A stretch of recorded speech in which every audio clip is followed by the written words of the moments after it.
just could not get past the pain in my back, and I was in a wheelchair for almost 5 years, going back and forth to doctors and here and there, and I went for my back, and they said, oh, we've got to do an entire spinal exam. So they found a couple of issues as a result of 2 cervical fusions I had had 10, 15 years earlier. And he said, we're going to have to do your neck first. So let's take a look at it, see what we do. So I now have a cage in my neck from C2 to T1. Well, of course, that didn't help anything getting me up out of the wheelchair. It got me to the point where I could at least move my head a little bit, but not a whole lot. So then we go to the back, and we're going to fix the back. Well, we have 1 surgery, and that didn't fix it. So to make a long story short, there were 5 surgeries in there. It didn't work at all. I mean, they put a cage in there, the whole thing, and it just didn't seem like it worked at all. And I had, one of the times that I had surgery, I got an infection. The incision opened up, and my husband's sitting there in bed, and he's going, don't move, I gotta call the doctor, because now the whole thing is exposed, and I had to have a second surgery to put all the hardware back in and all that. So it was basically a pain all the way around. And after a couple of years, right back to where it was. So I went back to the doctor. He said, oh, we don't have a choice. The only thing we can do here is redo the surgery. And I had made up my mind I was done with surgeries. So I did pain medicine. I've done just about everything, physical therapy, laying around doing nothing.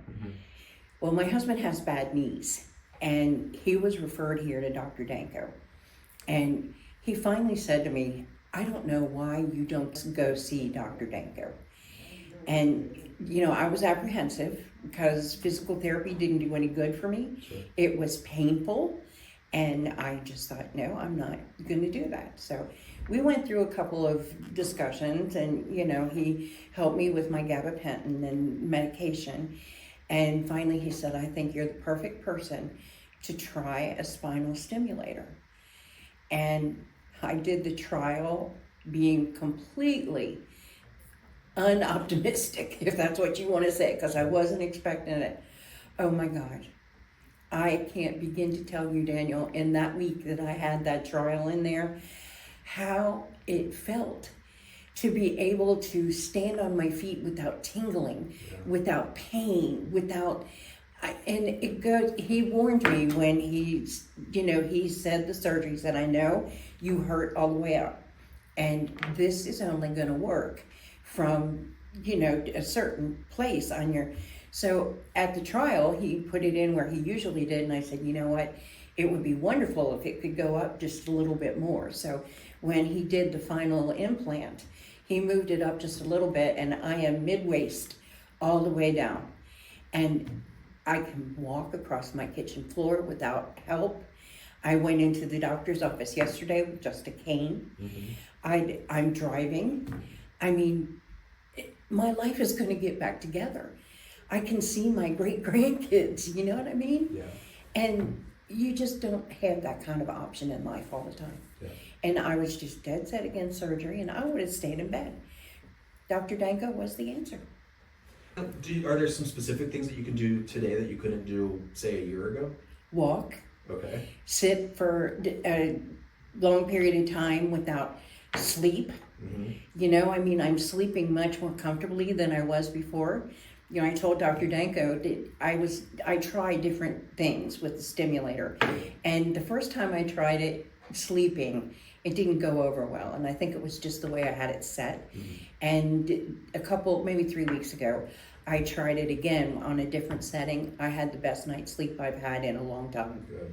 So, you have to balance how you charge, so that you charge it and you have enough time to sleep, and then I get up in the morning and I charge it, and you just learn the routine. Sure. And it's been a godsend. Yeah.